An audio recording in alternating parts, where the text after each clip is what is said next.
Buenas noches a todos.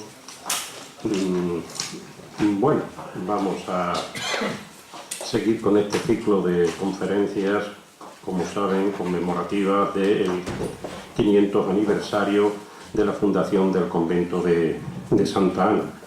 Recuerden ustedes que en la primera conferencia, el pasado lunes, el profesor don Juan Becerra Torbisco nos fue desgranando el gran patrimonio que acumularon las monjas de este convento de Santa Ana a lo largo de la Edad Moderna, fundamentalmente en los siglos XVII y XVIII. Aunque también apuntó el profesor Juan Becerra que en la segunda mitad del siglo XVIII disminuyeron algo sus propiedades, las propiedades del convento, debido a muchas variables: crisis económica, conflictos militares, impuestos que le empezó a colar el Estado, en fin. Hoy, en el día de hoy, el profesor don Manuel Rosso Díaz nos expondrá detalladamente cómo ese enorme patrimonio que llegó a tener el convento de Santa Ana de Badajoz le fue incautado en su totalidad por el Estado español a lo largo de los sucesivos procesos desamortizadores. Curiosamente, las dos conferencias son, dijéramos, complementarias. Uno presenta todo el patrimonio que fue amasando el convento de Santa Ana, fundamentalmente por donaciones y compras, donaciones voluntarias. Yo soy laico, pero ese es el origen de la inmensa mayoría de los bienes de los conventos. Absolutamente limpio. Bueno, pues estos procesos desamortizadores aniquilaron prácticamente estas propiedades como de patrimonio, como ya les contará don Manuel Rosso, y les quedó al final del proceso de estos a las monjas el edificio del convento como todo patrimonio. Y precisamente el último lunes, el día 22, se dará una conferencia que cierra este breve ciclo de 3, y esa conferencia correrá a cargo del profesor don Francisco Hipólito Ojalvo. Versará precisamente sobre lo único que le quedó a las monjas del convento de Santa Ana, que fue el convento, el edificio convento. Nos contará las rehabilitaciones que se han hecho en ese convento en las últimas décadas, yo creo que la mayoría de ellas realizadas por él mismo, así que él sabrá exactamente lo que hay, y me parece una conferencia magnífica para cerrar el broche, ¿no?, un broche de oro, este ciclo de conferencias. Ya en noviembre, como les he comentado a todos ustedes, pues tendrá lugar la visita guiada al convento de Santa Ana para cerrar esto. Y bueno, será un sábado de noviembre por la tarde, seguramente a las 4 de la tarde, o el segundo o el tercer sábado de noviembre, lo tenemos que confirmar. Y de principio nos hará de guía don Álvaro Meléndez, socio de número de esta económica, como ustedes saben. Y bueno, si si Sarcelina, la pobre, está en buen estado, pues le pediremos que nos eche una manilla y demás. Y ahora doy paso a don Juan Antonio Matador de Matos, que es socio de número también de esta económica, que presentará al conferenciante. Muchas gracias, Miguel Ángel. Buenas tardes, señoras y señores. Mi amigo Manuel Rosso, que es colega también en las tareas docentes. Es simplemente un pequeño apunte. A aquellos que deseen ir a la conferencia, a la visita, pues le dan el nombre a Remedios, y en la próxima a Laura, para estar apuntados, porque parece ser que por razones de dimensiones del convento el número tiene que ser muy limitado, 25, 30, 40 personas, por si acaso. Gracias. Vale, no hay de qué. Bueno, estábamos hablando de que somos colegas en las tareas docentes, y Manolo es natural de Castuera de la Serena, Badajoz, licenciado en Geografía e Historia por la Universidad de Extremadura en las especialidades de Historia Moderna y Contemporánea. Su labor investigadora está dedicada al estudio de la historia extremeña del siglo XIX, tanto en la provincia de Cáceres como en la de Badajoz. Pero ha centrado su investigación especialmente sobre el proceso desamortizador en sus múltiples facetas, y específicamente en su perspectiva urbana. así como en la biografía de personajes extremeños relevantes. Entre sus trabajos más significativos encontramos el libro La desamortización urbana en la provincia de Cáceres, 1836-1900, publicado en el año 2006, y artículos como La desamortización en los manuales de historia de España, publicado en Innovación Educativa, año 2003, y La desamortización de Godoy en la ciudad de Badajoz, fincas y censos, en el tomo 10º de los apuntes para la historia de la ciudad de Badajoz, 2015. También tenemos colaboraciones en libros colectivos, como su trabajo sobre el personaje Juan José García Carrasco, publicado en Los primeros liberales españoles, La aportación de Extremadura, 1810-1854, biografías, editado por José María Lama, en el año 2012. Junto al investigador don Miguel Ángel Naranjo, que todos bien conocen y que nos acompaña en la mesa, ha participado en múltiples congresos y foros extremeños y nacionales, jornadas históricas de Fuente de Cantos, de las Villuercas, de Medellín, del Campo Arañuelo, de los Santos de Maimona, de la Asociación de Historia Contemporánea de Madrid, etc. Esta intensa colaboración conjunta ha dado lugar a numerosas publicaciones igualmente conjuntas. Estas publicaciones pues tenemos Política y personajes fuentecanteños en la era isabelina, La desamortización de Godoy en la comarca de las Villuercas, la consolidación de la propiedad burguesa en los Santos de Maimona durante la reforma agraria liberal siglo XIX, desamortización en Medellín, en Don Benito, en el Campo Arañuelo, la desamortización de Godoy, la Jara y los Ibores, la desamortización en Valdefuentes, propuesta de análisis de la actividad política de las entidades locales durante la época isabelina, 1833-1868, la desamortización de Godoy en Zafra, la importancia de los honores al inicio del liberalismo isabelino en Almendralejo, fuentes y metodología para el estudio de la desamortización de Godoy, 1798-1808, aproximación al caso extremeño, en la revista de estudios extremeños, violencia doméstica en la ciudad de Badajoz a principios del siglo XIX, también en la revista de estudios extremeños, la propiedad de la tierra en la Extremadura del siglo XX, la participación de las mujeres en la desamortización de Mendizábal, Espartero, en la provincia de Badajoz. Don Manuel Rosso Díaz actualmente es profesor de enseñanza secundaria en el Instituto de Enseñanza Secundaria Mario Rosso de Luna en Logrosán y jefe de su departamento de Ciencias Sociales. En el ámbito docente ha participado en numerosas experiencias educativas, jóvenes investigadores, geoparques, etc. Y asimismo ha coordinado diversos proyectos de investigación, catálogo del patrimonio histórico y artístico de Villuercas, fotografía histórica, jornadas didácticas de historia y literatura, talleres didácticos, etc. Bueno, entonces después de la lectura de este currículo paso la palabra para que nos ilustre sobre el interesante tema que nos propone. Muy bien. Muchísimas gracias, Juan Antonio. Yo creo que se escucha bien, ¿verdad? Sí, bien. Bueno, en primer lugar agradecerles a ustedes que hayan hecho un hueco esta tarde para venir a escuchar la ponencia sobre el convento de Santa Ana. Y agradecer también al director del ciclo que haya pensado en mí para desarrollar esta ponencia. Bueno, iniciamos. El tema es un tema un tanto arduo, vamos a intentar hacerlo lo más sencillo y llevadero posible. Comenzamos con la desamortización. La desamortización se trata de un proceso histórico que comienza en el siglo XVIII y que va a perdurar hasta el siglo XX, en concreto hasta la dictadura de Miguel I de Rivera, finalizará de hecho con el Estatuto Municipal de Calvo Sotelo en el año 1924, y es un concepto en realidad abierto que incluye numerosas facetas muy distintas, como la desvinculación de los patrimonios nobiliarios, como las rotulaciones arbitrarias, como incluso los patrimonios artísticos, el patrimonio artístico, incluso recientemente he leído el concepto de desamortización de los obispos, en la distribución que hicieron los obispos del patrimonio religioso sobre las parroquias y los conventos.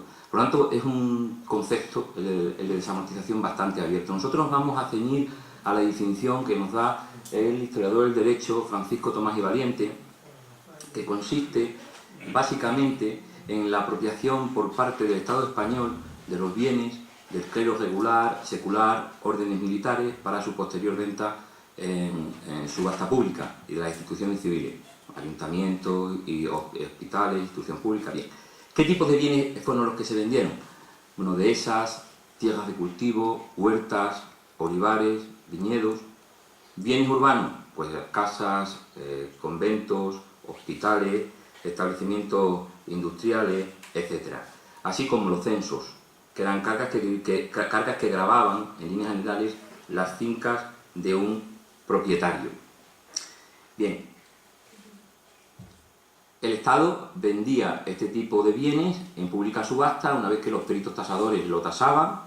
Se realizaban las subastas bien en los partidos judiciales o bien en las capitales provinciales, dependiendo si las fincas eran de mayor o menor cuantía. Se establecía, por tanto, un precio de tasación y tras el acto de subasta se llegaba al precio definitivo que se obtenía en el remate.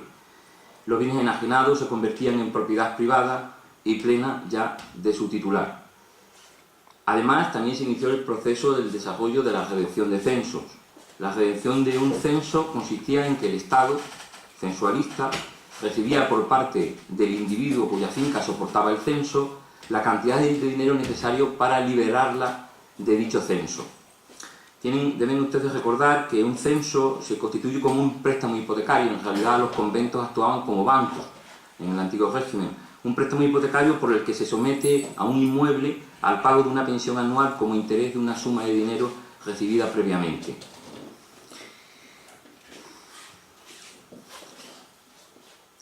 En cuanto a los objetivos que pretendía la desamortización, pues existen varios en función de los decretos que se van a desarrollar desde el siglo XVIII hasta el siglo XIX.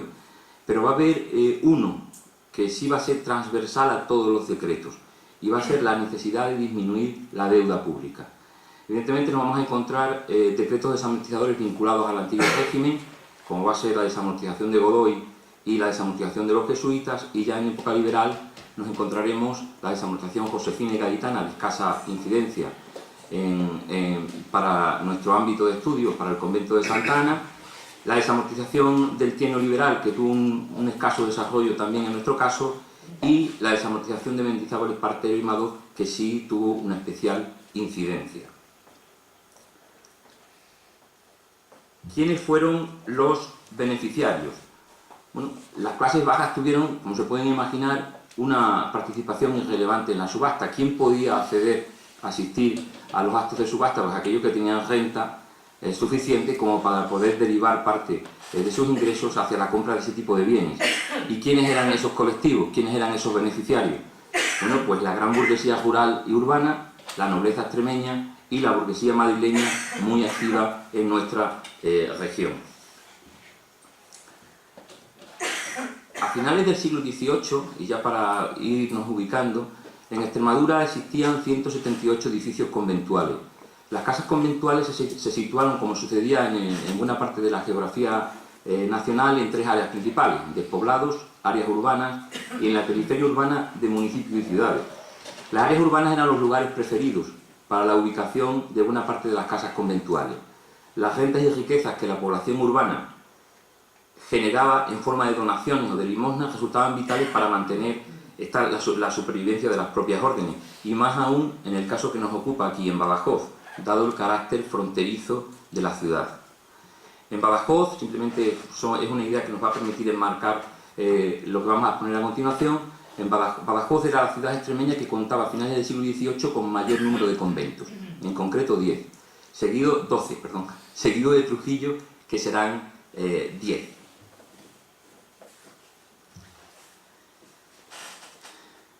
El Real Monasterio de Santa Ana fue fundado en el año 1518. Desde entonces, el convento ha mantenido su existencia ininterrumpida hasta la actualidad. La comunidad abandonó la casa conventual únicamente en dos ocasiones. La primera, con la invasión francesa en el año 1811, cuando la comunidad fue exclaustrada durante 3 años y 6 meses y fueron trasladadas a la casa de ordenando de los padres Paules, y la segunda, 2 de agosto de 1936, a comienzo de la Guerra Civil, aunque en esta ocasión las religiosas dejaron el convento únicamente durante 19 días. Este marco temporal ha convertido el convento de Santa Ana en una casa conventual con más de 500 años de historia. Su continuidad en el tiempo constituye un claro testimonio de resistencia a los diferentes vaivenes de la historia, y fueron muchos. Guerras de diverso tipo con Portugal, las propias guerras carlistas en el XIX, las crisis políticas de diverso tipo, los saqueos y motines, las legislaciones diversas, reformas, exclaustraciones y desamortizaciones. Van a permitir pervivir a esa situación. De hecho, perviven. Desde el siglo XVI, el convento de Santa Ana experimentó un crecimiento económico extraordinario, como bien nos ha enseñado Juan Becerra en la conferencia que tuvieron ustedes el lunes pasado. Y este crecimiento le llevó a convertirse en una de las casas conventuales más importantes en la ciudad de Badajoz, por no decir la más relevante.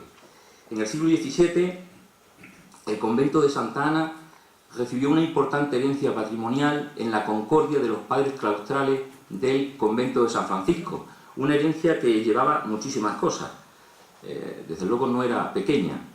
129 propiedades donde había numerosos censos, donde había casas, donde había tierras de diverso tipo, de diversa orientación, huertas, rozas, donde había olivares, también juros destinados juros sobre la alcabala de Badajoz.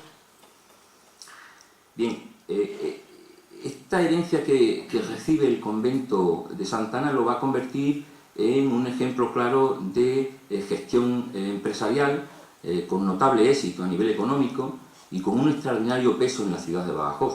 Un extraordinario peso que le llevó, como nos ha enseñado Juan Becerra, le llevó a tener graves problemas con el deán y el cabildo de la catedral, sobre todo a la hora de gestionar diezmos y rentas. Y ello porque el convento de Santa Ana se situaba en la provincia observante franciscana de San Gabriel y por lo tanto estaba fuera de la jurisdicción del obispado y del cabildo de la ciudad de Badajoz.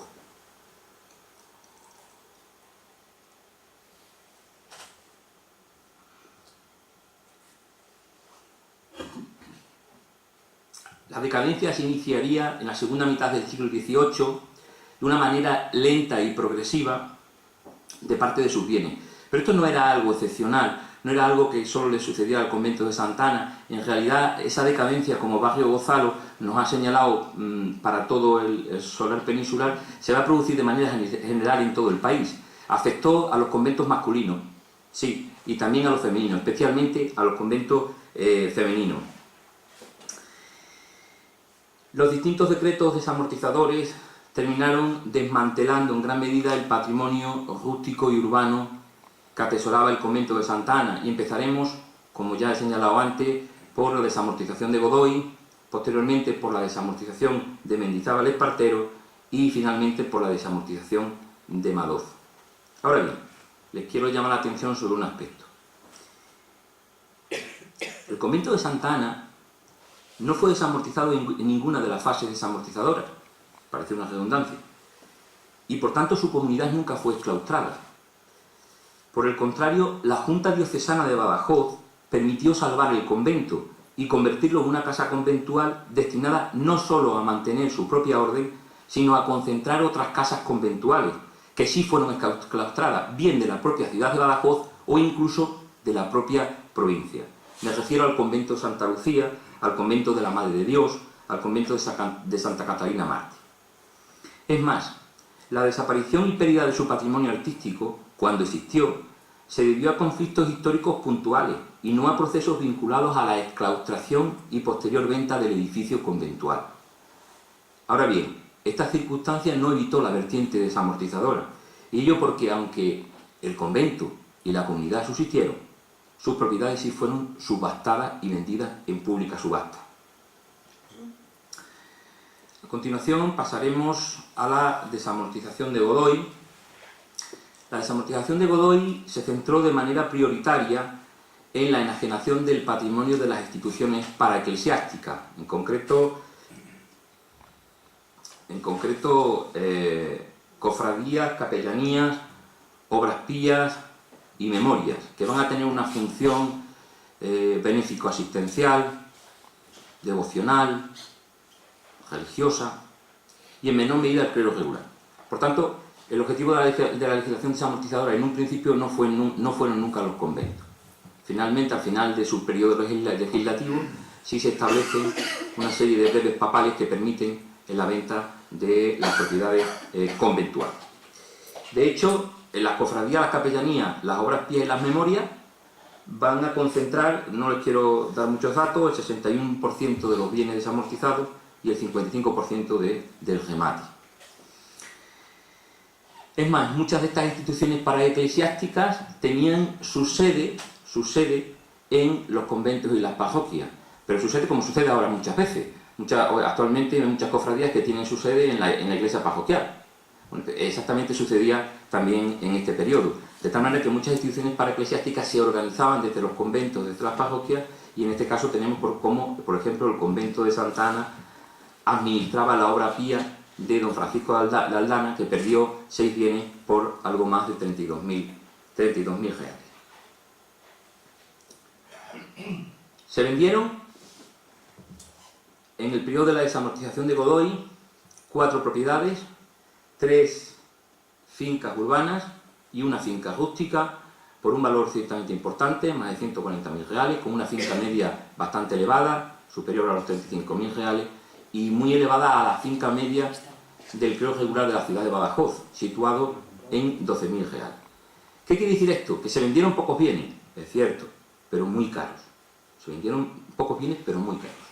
En realidad sus bienes solo suponen el 6,5% del total de los bienes vendidos en la ciudad de Badajoz al creo regular, pero su inversión fue ciertamente relevante, un 24%.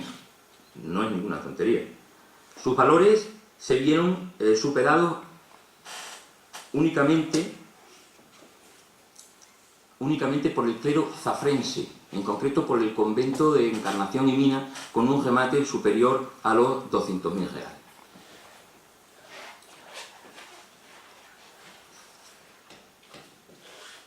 En relación a la naturaleza de las fincas enajenadas, nos vamos a encontrar que fueron 3 fincas urbanas y una finca rústica. La finca rústica era una dehesa, la parte de una dehesa, en concreto la denominada Merinillas Altas.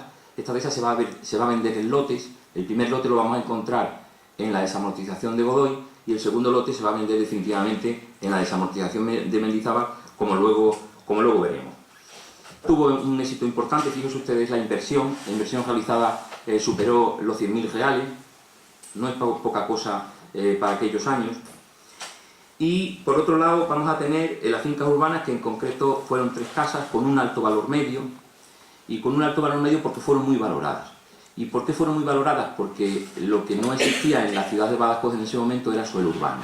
El suelo urbano era escaso y caro, y procedía de un mercado absolutamente inelástico como era el antiguo régimen. Por tanto, la desamortización de Godoy fue en este sentido eminentemente urbana, y en esta ocasión el convento de Santa Ana también participó en la dinámica urbanística al poner en venta esas 3 fincas urbanas, esas 3 casas en concreto. No sé si se aprecia bien, sí, se aprecia bien el cuadro. Bueno, la legislación desamortizadora afectó a 9 casas conventuales de los 12 conventos existentes en la ciudad de Badajoz. Pero si miramos bien el cuadro, podemos observar cómo el convento de Monjas de Santa Ana subastó 4 propiedades, fíjense el valor, de más de 140.000 reales. El resto de los conventos no llegó en ningún caso a los 55.000 reales. Por tanto, el impacto que tuvo la desamortización sobre, en este caso, el patrimonio rústico y urbano del propio convento fue, desde luego, muy notoria, si lo relacionamos con el resto de los conventos. La diferencia, yo creo que en este sentido, es bastante palpable. Otra faceta de la desamortización de Godoy fueron los censos. La legislación permitió a los propietarios de los censos la posibilidad de redimir sus cargas y alcanzar la propiedad plena de sus bienes. En la ciudad de Badajoz se redimieron 393 censos para 139 redimentes. Badajoz se sitúa en el primer puesto a nivel regional, muy por encima de otros núcleos importantes a nivel regional, como Cáceres, Zafra, Plasencia, Coria o Trujillo. Lógicamente, la mayor incidencia se situó sobre las instituciones paraeclesiásticas, que no olvidemos iba a ser el objetivo de dicha desamortización. En el caso de los censos del convento de Santa Ana, nos vamos a encontrar que se redimieron 6 censos con un capital superior a los 100.000 reales. aportó, es cierto, tan solo el 9% de los censos redimidos en global, pero volvemos otra vez a tener una misma circunstancia similar a la anterior. El desembolso total superó el 30%. No obstante, este proceso de la desamortización de censos no termina en la legislación desamortizadora de Godoy. Por el contrario, la desamortización de censos va a continuar durante Mendizábal Espartero y especialmente en Madoz, aunque en ningún caso va a obtener las magnitudes que tiene aquí en Godoy. Estamos hablando de un desembolso especialmente importante. Bien, pasamos a continuación a la siguiente desamortización, que sería la de Mendizábal Espartero, porque, como ya les he comentado antes, durante el trienio liberal no se vende ningún tipo de propiedad del convento de Santa Ana. Bien, durante Mendizábal se ponen a la venta las propiedades del clero regular para su pública subasta. Se van a extinguir las órdenes regulares y sus propiedades van a ser subastadas en pública subasta. Bueno, ahí tienen ustedes la evolución de las ventas. Se van a vender 71 propiedades por un valor superior al millón de reales. Si se fijan ustedes, en el año 1837 y 1838 nos vamos a encontrar con ventas, las mayores ventas, 40 y 14 fincas, entre otras cuestiones porque era cuando estaba el pulso de la desamortización y era cuando estaban sacando al mercado las mejores ofertas de tierras, y tenemos que tener en cuenta que hasta este momento no se había liberalizado el mercado de la tierra, es decir, es ahora cuando se están lanzando al mercado. De hecho, Miguel Ángel Naranjo lo explica muy bien. Para esos años la Intendencia Provincial estaba en disposición de ofertar en la subasta las mejores fincas del clero regular y hubo interés por adquirirlas. Por tanto, aquí en el convento de Santa Ana sigue las mismas directrices que la desamortización provincial de Mendizábal Espartero. Efectivamente, los años 37-38 son los que tienen un mayor índice de venta, porque se vendieron las mejores propiedades.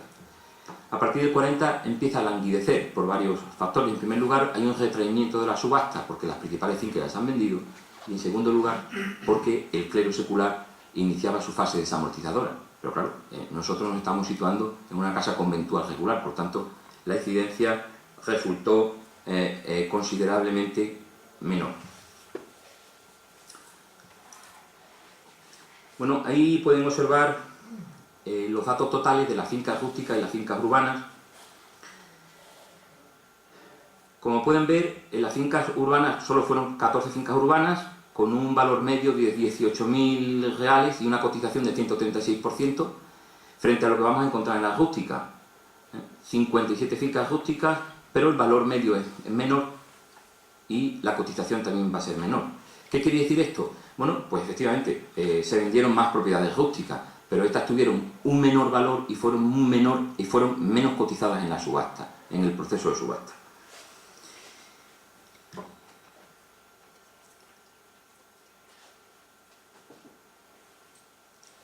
La desamortización urbana solo va a afectar a una tipología de bienes, en este caso a las casas, con una gran aceptación en el mercado, dada la necesidad de suelo urbano. Lo hemos visto anteriormente con Godoy. El problema que tenía la ciudad de Badajoz es que no tenía suelo para urbanizar. Entonces, claro, se liberalizó el mercado, era una oferta inmobiliaria que era necesario aprovechar. Y en concreto en la ciudad de Badajoz, el fenómeno desamortizador a nivel urbano quiere unos tintes extraordinarios.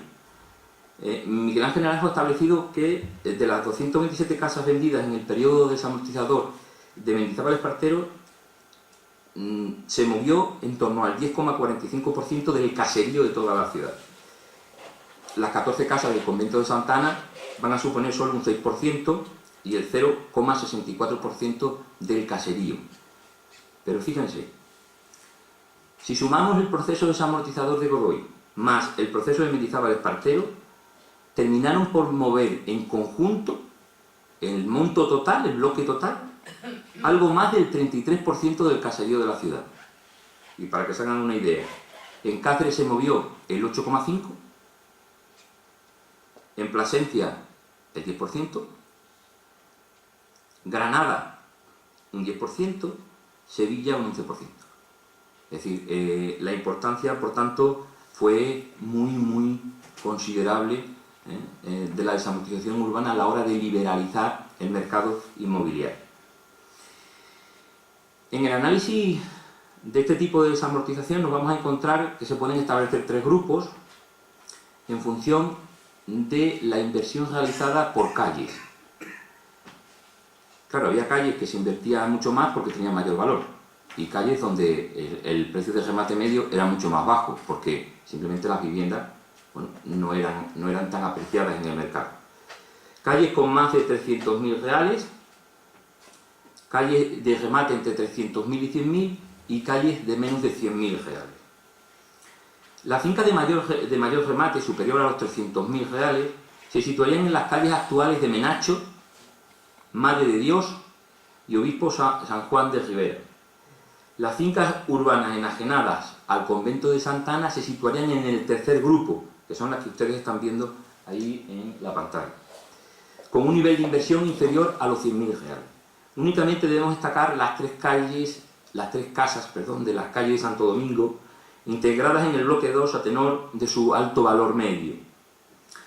Este tercer grupo se situaría de la Plaza de España hacia arriba, centro-norte, y en las zonas periféricas del centro-sur, a izquierda y derecha del bloque central que hemos dicho que era más caro. Resulta evidente cómo, a mediados del siglo XIX, el centro neurálgico de la ciudad de Badajoz estaba ya en la parte baja de la ciudad, en torno a la Plaza de España, mientras que la zona alta de la ciudad había iniciado ya un claro e irreversible declive. Si pasamos a valorar cómo fue el impacto, los números son un poco en pequeño, pero les cuento, cómo fue el impacto de la desamortización urbana en el resto del clero de la ciudad de Badajoz, lo digo para que podamos comparar el valor de lo que tenía el convento de Santa Ana en relación al resto de las casas conventuales. Bueno, partimos de entrada que los conventos de monjas fueron los grandes afectados del proceso desamortizador, con 210 subastas frente a las 18 de los conventos de frailes. El convento de Santa Ana aportó únicamente 14 fincas al mercado de la desamortización. 14 fincas y, por tanto, su oferta fue relativamente moderada en este sentido. Si es fácil perceptible como, por ejemplo, el convento de San Onofre, Santa Catalina, Nuestra Señora de las Mercedes, Santa Lucía, Nuestra Señora de los Remedios, sacó al mercado un porcentaje muchísimo mayor, sin duda alguna.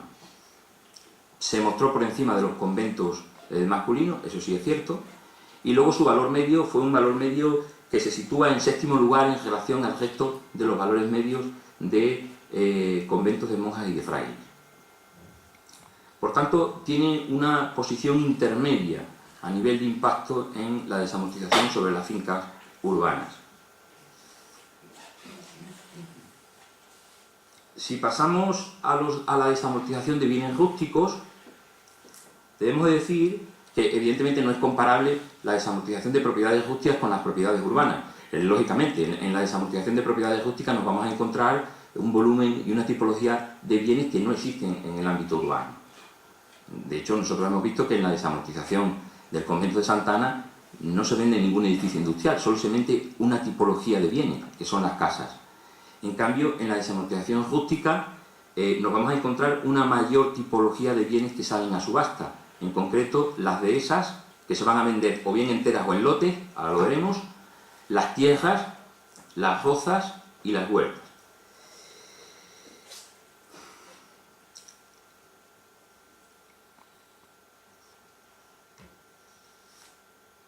Como pueden observar en el cuadro, las dehesas ocupan el primer puesto a tenor de su remate, seguido de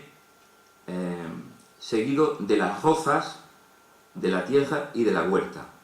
Es decir, la finca más valorada en este sentido van a ser las dehesas, normal. Nos encontramos en una economía y un medio claramente vinculado al área agropecuaria, por tanto la dehesa va a ser fundamental en este sentido.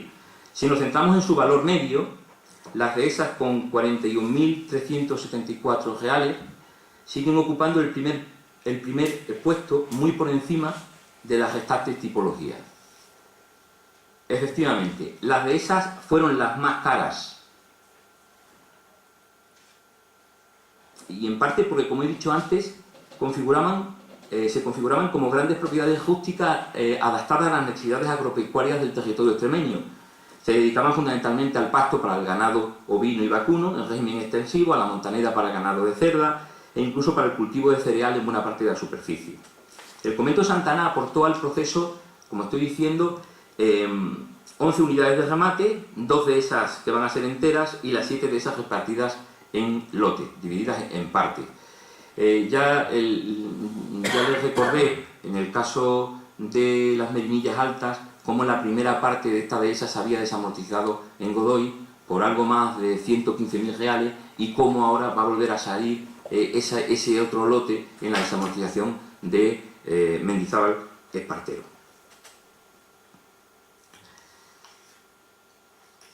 Bien, este patrimonio rústico enajenado había formado parte desde el siglo XVI y XVII de la riqueza agropecuaria y financiera del convento de Santa Ana. La llegada de la desamortización y la legislación desamortizadora ponía fin a este ámbito de la economía monástica.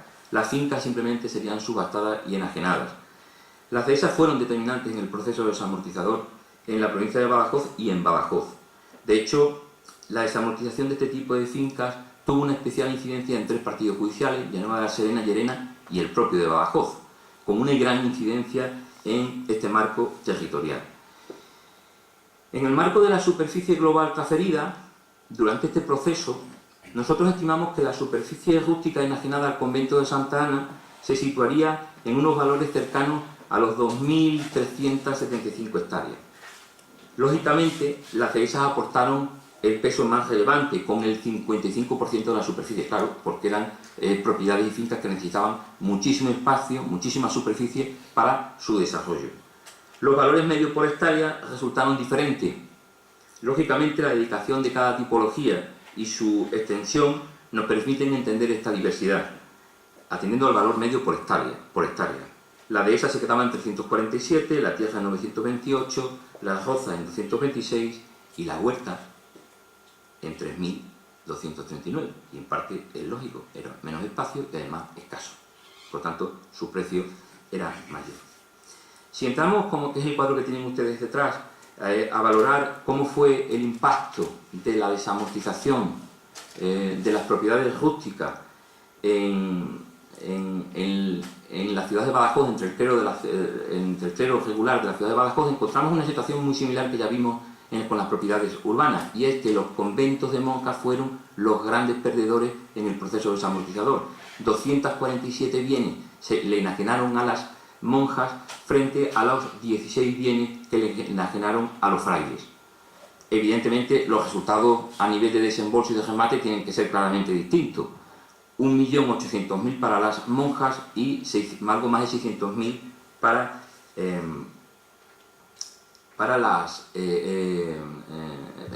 los frailes. Como pueden observar, el convento de Santa Ana contabilizó un remate final de 841.745 reales, y le digo toda la cantidad a propósito, porque era una cifra muy superior, si se ve en el cuadro, no sé si se aprecia bien, muy superior al resto de las comunidades conventuales, masculinas y femeninas. Es decir, si bien en la desamortización urbana el impacto sobre las propiedades no fue determinante, ahora sí. Ahora el impacto de la desamortización sobre las propiedades del convento de Santa Ana fue extraordinario. No solo fue extraordinario, sino que superó al resto de las casas conventuales de la ciudad de Badajoz. Estamos hablando de una cifra superior a los 800.000 reales. Pero además, su valor medio, con 14.000 reales, fue muy superior al resto de los conventos femeninos, aunque inferior en algún caso a las órdenes masculinas. Es en este momento cuando se va a desmantelar ese patrimonio rústico que había ido creciendo desde el siglo XVI y XVII, es ahora cuando se va a perder, efectivamente, en el periodo de la desamortización de Mendizábal. Si pasamos a continuación a la desamortización de censos, la otra faceta del periodo de Mendizábal Espartero, Así, nos vamos a encontrar con un proceso de escasa envergadura en la provincia de Badajoz. De hecho, sus resultados nunca podrán ser comparables a la enajenación de las fincas rústicas y urbanas. En gran medida, la escasa trascendencia de la desamortización de censo durante Mendizábal se debió fundamentalmente a el tipo de capitalización empleado para la redención, entre el 1,5 y el 3%, lo que hacía que a la hora de redimir la carga que tenía el bien que fuera muy caro, porque la capitalización era muy elevada, es decir, era realmente caro. Por tanto, claro, ¿dónde oriento yo mi inversión? Pues aquellos bienes nacionales que son muchísimo más rentables para mí. ¿El qué? O bien casas o bien fincas rústicas. De hecho, Miguel Ángel lo aclara muy bien. Miguel Ángel Naranjo lo aclara muy bien cuando dice: está claro que los censos fueron una alternativa, aunque muy pobre, a la venta de bienes nacionales, y solo hubo dinero para ellos cuando no existieron fincas que comprar. Aunque solo sea puramente circunstancial, la venta se va a producir en los años 1840, 41, 42, 50. Hombre, son pocas ventas, es cierto, son 4 censos, pero si se dan cuenta, la desamortización de Mendizábal empezó en el 36, el boom de las grandes fincas de los conventos que salen a subasta y se venden, se producen a partir del 36 al 40. Por tanto, ¿por qué se venden ahora? Bueno, en parte porque ya ha bajado un poco el pulso desamortizador de esas grandes fincas. Y sucede en el convento de Santa Ana, curiosamente, pero también sucede en la dinámica desamortizadora de Mendizábal Espartero en Badajoz. Bueno, el convento de Santa Ana tuvo una presencia limitada, y lo ven, con únicamente 4 censos, por un valor de 68.839 reales, una cifra cuantitativa poco significativa si lo comparamos a las fincas rústicas y urbanas subastadas. Es decir, no hay punto de comparación en ningún caso. Insisto, el proceso de redención era caro, por tanto no interesaba, había otras áreas de inversión. Si pasamos a la desamortización de Madoz, la desamortización de Madoz es conocida como la desamortización general. ¿Y por qué es conocida como la desamortización general? Porque se vendió de todo. Se vendió lo que quedaba del clero, que no se había vendido previamente ni en Mendizábal ni en Espartero. Se vendieron las órdenes militares, se vendieron la beneficencia, se vendió las instrucciones públicas. Es decir, todo lo que previamente no se había vendido va a salir ahora en la desamortización de Madoz. Por eso, insisto, recibe el nombre de desamortización general. Bien. Sin embargo, en el periodo de desamortización de Madoz no hemos registrado la venta de fincas rústicas urbanas. Después de vaciar todo el proceso de fuentes, boletines, protocolos, expediente de venta, no aparece en la finca. Claro, no aparece la finca, lo hemos comentado varias veces con Miguel Ángel, no aparece la finca porque no hay nada que vender. ¿Cómo se va a vender si ya se ha vendido?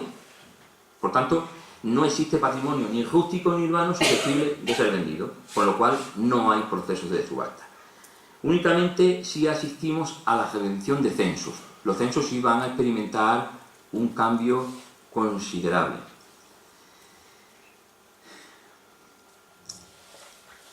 Y parece lógico que así fuera, porque si previamente los censos no se habían vendido en Mendizábal, dijimos que por un tipo de capitalización entre el 1,5 y el 3,5, ahora en cambio el proceso sí va a cambiar, porque el índice del tipo de capitalización pasa del 5 al 10%.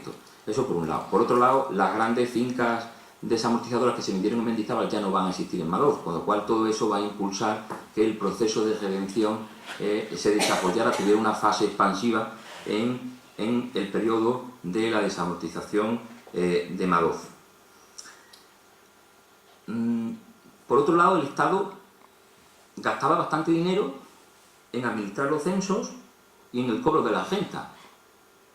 Es decir, los censos que no se vendían los tenía que administrar el Estado y tenía que gestionar sus cobros, con lo cual aquello era una rémora que de alguna manera había que eliminar. ¿Y cómo se hizo? Intentando aligerar de manera masiva la redención.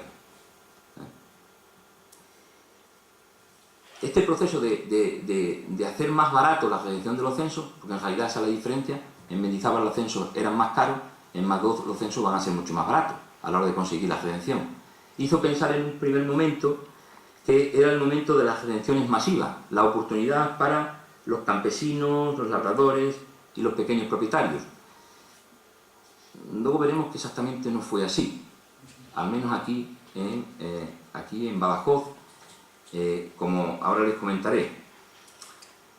Del convento de Santa Ana se redimen en Madoz, no se puede, sí, se percibe ahí bien en el cuadro, se redimen 22 censos por un capital de 41.000 reales frente a los 4 censos que se habían redimido durante Mendizábal. Estas escrituras de redención afectaron a 25 bienes de distinta naturaleza, 17 redenciones fueron básicamente fincas urbanas, mientras que el resto iban a ser fincas rústicas, una huerta, 3 tierras, una roza, una dehesa, parte de una dehesa, un oficio en concreto del procurador del número.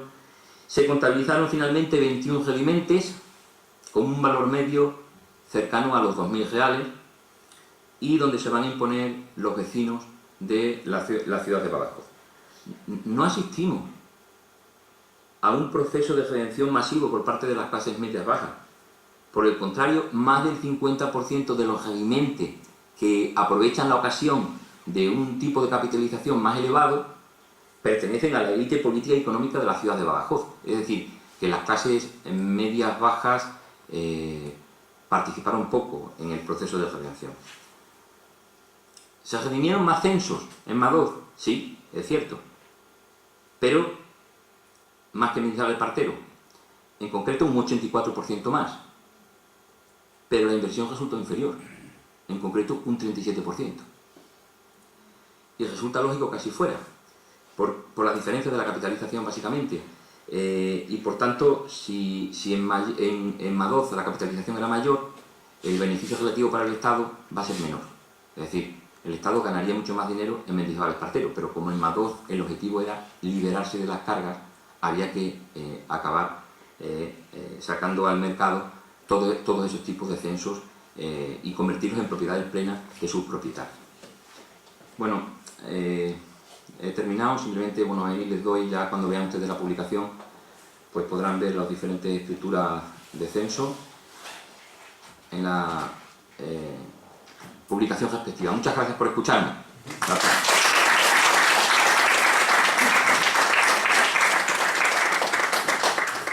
Muchas gracias al profesor Rosso por su detallada exposición. Ahora abrimos un turno de preguntas por si alguien quiere hacerle la pregunta que le parezca. Sí, por favor.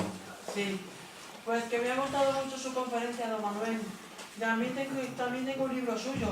Ah, gracias. Sí, el de la desamortización urbana en la provincia de Cáceres. Sí, gracias. Me he olvidado traerlo. Ah. Bueno, a mí lo que más me extraña de todo lo que he visto es que si tanto ha perdido el convento de Santa Ana, tantas propiedades ha perdido, ¿cómo es posible que las monjas permanecieran en su convento a pesar de las desamortizaciones y todo lo demás? Especialmente por las desamortizaciones. A ver, claro, te aclaro dos cuestiones rápidas. En primer lugar, cuando se habla de las exclaustraciones, no existió una exclaustración en realidad para las órdenes femeninas. La exclaustración en realidad solo se aplicó en las órdenes masculinas. Las órdenes femeninas no tuvieron una exclaustración como tal. Bien. ¿Y por qué le comento esto? Porque, fíjese, al final, quien decidía si el convento, aunque no tuviera el número de religiosas que establecía la ley, quien decidía si tenían que abandonar las monjas del convento, no iba a ser el Estado, iba a ser la Junta Diocesana de los Obispados. Eso llevó a que simplemente el Estado se desentendió, ¿vale? ¿Quieren vivir 6 monjas en el convento? Perfecto. 4 monjas, perfecto. ¿No tienen recursos? Ellos tienen que gestionarlo a través de donaciones, a través de los recursos mínimos que tuvieran. Y eso dio lugar a que muchas comunidades verdaderamente pasaran procesos de carestía especialmente graves. Sobre todo en la segunda mitad del 19, especialmente graves.